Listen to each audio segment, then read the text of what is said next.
In today's video, I'm going to teach you how to create a Slack account. If you're new to this platform, don't worry, I'll guide you through each step to get you started quickly. Slack is a fantastic tool for communication within teams, offering channels and direct messaging to keep everyone connected. Let's dive in.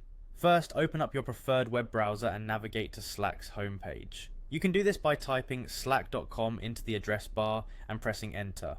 Once there, you'll be greeted with Slack's inviting interface. Welcome to the start of your new workspace journey. Now, look for the option that says try using a different email. This is where you can get creative and connect Slack to any email address that suits your needs. Simply click on this button to proceed. Following that, you'll need to click on create an account. This is a crucial step to initiate your own Slack experience, paving the way to setting up your workspace. Next, it's time to enter your email address.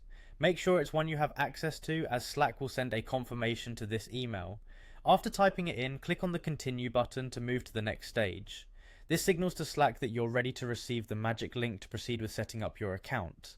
At this point, you will see an option for create a new workspace. Click on it. Workspaces are where your Slack communications will happen, so it's essential to name it something meaningful related to your team or project. If prompted, click on Create a Workspace to formally start building your space in the Slack realm. You'll then be asked to type in a name for your workspace.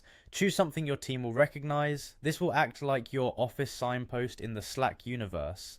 Make sure all the information you provide is correct, as accuracy will help streamline your setup process.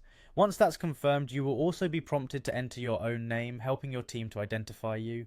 Click on Next to continue setting up your workspace. You might encounter options that you can skip for now, such as additional setup steps that aren't immediately necessary.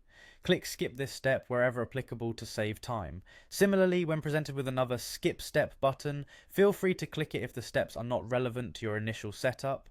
Finally, choose Start with the limited free version unless you're ready to explore Slack's paid features straight away. This version is perfect for newcomers who want to get accustomed to the platform, and there you have it, your Slack account creation is successful. Now you can explore the navigation panel on the left side.